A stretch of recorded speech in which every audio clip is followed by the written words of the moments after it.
Hello friends, સ્વાગત છે તમારું મારી યુટ્યુબ ચેનલ જ્યોત્સનાસ ફ્યુઝન રેસિપીમાં। આજે આપણે જન્માષ્ટમી સ્પેશિયલ ખજૂર ડ્રાયફ્રૂટ રોલ બનાવીશું। ગોકુળ અષ્ટમીના દિવસે કનૈયાને ભોગ ચડાવવા માટે આપણે પ્રસાદ રૂપે ખજૂર ડ્રાયફ્રૂટ રોલ બનાવીએ।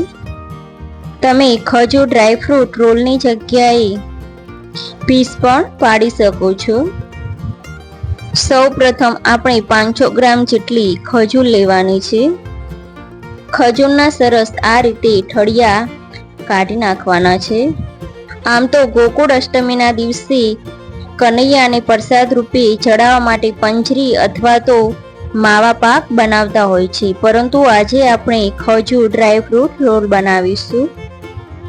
તમે જોઈ શકો છો કે આપણે બધી જ ખજૂરમાંથી ઠળિયા નીકાળી દીધા છે। હવે આને આ રીતે ચપ્પુની મદદથી ઝીણા ઝીણા ચોપ્ડ કરી લઈએ। તમે આની જગ્યાએ મિક્સરમાં ક્રશ પણ કરી શકો છો, પરંતુ મને આ રીત સહેલી લાગે છે તો હું આ રીતે જ બનાવું છું। આ રીતે આપણે ખજૂરમાંથી બધા જ ઠળિયાને રિમૂવ કરી અને સરસ ચોપ્ડ કરી લીધી છે ખજૂરને। આ રીતે આપણે ઝીણી ઝીણી સરસ સમારી લીધી છે। જેન્ટ્સ સાથે કામ કરવાની મજા જ કંઈક અલગ હોય છે। આપણે એક વાટકી ભરી અને આ રીતે કાજુ આખે આખા જ લેવાના છે અને એક વાટકી બદામ લેવાની છે। તમે જોઈ શકો છો કે 500 ગ્રામ ખજૂર અને તમે તમારી ચોઈસ પ્રમાણે ડ્રાય ફ્રૂટ્સ લઈ શકો છો। જેટલી ક્વોન્ટિટીમાં લેવા હોય તેટલા લઈ શકો છો। 2 ચમચી આ રીતે આપણે ઘી એડ કરી અને કાજુને સરસ ફ્રાય કરી લેવાના છે। કાજુમાં જે ભેજ હોય અને સરસ ક્રિસ્પી બને તે રીતે આપણે કાજુને સાંતળી લેવાના છે। કાજુને ગોલ્ડન બ્રાઉન નથી થવા દેવાના। 2 થી 3 મિનિટ માટે આ રીતે આપણે સરસ સતત સ્પેચ્યુલાના મદદથી સાંતળી લઈએ।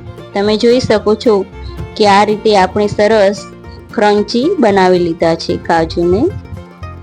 આ રીતે કાજુ સરસ ફ્રાય થઈ જાય પછી આપણે તેને બીજા અલગ વાસણમાં લઈ લઈએ।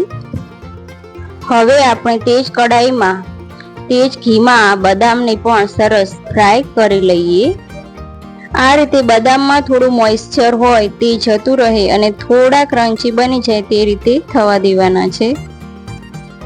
સ્લો ગેસ ઉપર 2 થી 3 મિનિટ માટે આ રીતે સરસ સતત હલાવતા રહી અને બદામને પણ સાંતળી લીધા। તેને પણ બીજા વાસણમાં લઈ લઈએ। હવે તે જ કડાઈમાં અડધી ચમચી જેટલું બીજું ઘી એડ કરી અને ખજૂરને સરસ સ્લો ગેસ ઉપર સાંતળી લઈએ। આ રીતે 2 થી 3 મિનિટ માટે સતત હલાવતા રહેવાનું છે, જેથી કરી ખજૂર એકદમ સરસ સોફ્ટ થઈ જાય અને ઘીમાં સરસ કોટિંગ પણ થઈ જાય। જો તમારી પાસે સોફ્ટ ખજૂર હોય તો તે જ લેવાનો છે, જેથી કરી સાંતરવામાં ખૂબ જ સહેલાઈ રહે। આ રીતે આપણે 2 થી 3 મિનિટ માટે સરસ સાંતળી લીધો છે। હવે આપણે જે પોટેટો મેશર આવે છે તેના વડે પણ સરસ મેશ કરી લઈએ ખજૂરને। મને આ રીત ખૂબ જ સહેલી લાગે છે તે માટે આ રીતે બનાવ્યું। જો તમને મિક્સરમાં ખજૂર ક્રશ કરવો હોય તો તેમ પણ કરી શકો છો। તમે જોઈ શકો છો કે ખજૂર સરસ આ રીતે આપણે જેવો જોઈતો હતો તેવો સોફ્ટ બની ગયો છે।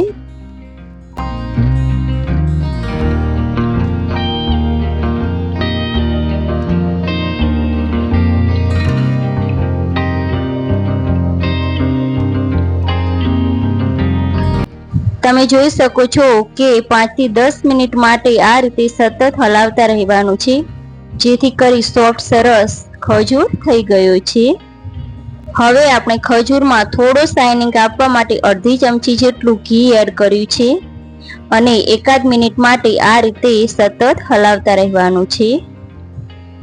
1 મિનિટ જેવું થઈ જાય પછી આપણે જે ડ્રાયફ્રૂટને સાંતળ્યા હતા તેને એડ કરી દઈએ અને 4 થી 5 ચમચી જેટલા પિસ્તા, સોલ્ટી પિસ્તા મારી જોડે પડ્યા હતા તે એડ કર્યા છે। જો તમારી પાસે સોલ્ટી પિસ્તા ના હોય તો તેને પણ ઘીમાં સાંતળી લેવાના અને 1 ચમચી જેટલી ઇલાયચીનો પાવડર એડ કર્યો છે। આ રીતે કાજુ, બદામ અને પિસ્તાને આપણે આખા જ એડ કરેલા છે. તમે તેને ચોપ્ડ કરીને પણ એડ કરી શકો છો. અને 1 ચમચી આપણે ખસખસ એડ કરી છે. આ રીતે થાળીને ઘીથી ગ્રીસ કરી લેવાનું છે. આ રીતે આપણે કથરોટમાં લઈ અને બધું સરસ મિક્સ કરી લેવાનું છે. અને પછી તેમાંથી 2 ભાગ પાડી લેવાના છે રોલ બનાવવા માટે. આ રીતે સરસ ચોપિંગ બોર્ડ ઉપર રોલ બનાવી લેવાનો છે. અને પછી આપણે ચોપ્ડ પિસ્તા અને ઉપરથી ખસખસને આ રીતે સ્પ્રિંકલ કરવાની છે. આ રીતે પ્લાસ્ટિકની કોઈ પણ કોથળી હોય તેના ઉપર રાખી અને સરસ રોલને વાળી લેવાનો છે. તમારી પાસે બટર પેપર હોય તો તેનો પણ યુઝ કરી શકો છો. આ રીતે ખસખસ અને પિસ્તા સરસ કોટિંગ થઈ જાય પછી આપણે તેનો રોલ વાળી અને 10 મિનિટ જેવું ફ્રીઝરમાં રાખી દઈએ. અને એક રોલને આ રીતે હું બટર પેપરમાં એડ કરી અને ફ્રીઝરમાં રાખીશ. 10 મિનિટમાં રોલ સરસ સેટ થઈ જશે અને તેના પીસ પણ સરસ પડશે. માટે આપણે ફ્રીજમાં 10 મિનિટ જેવું રાખી લઈએ. 10 મિનિટ પછી ખજૂર ડ્રાયફ્રૂટ રોલ સરસ સેટ થઈ ગયું છે. તેની ચપ્પુની મદદથી આપણે સરસ પીસ પાડી લઈએ, કટ કરી લઈએ. તમે તમારા મનપસંદ આ રીતે સરસ નાના અથવા મોટા પીસ પાડી શકો છો. આ રીતે થોડું પ્રેસ કરી અને ચપ્પુની મદદથી કટ કરશો એટલે ડ્રાયફ્રૂટ સરસ કટ થઈ જશે. હવે આપણે સર્વિંગ પ્લેટમાં ખજૂર ડ્રાયફ્રૂટ રોલ્સને સર્વ કરી લઈએ. તો તૈયાર છે જન્માષ્ટમી સ્પેશિયલ ખજૂર ડ્રાયફ્રૂટ રોલ. જો તમને આજની મારી રેસીપી પસંદ આવી હોય તો ચેનલને લાઈક, શેર અને સબસ્ક્રાઈબ કરજો.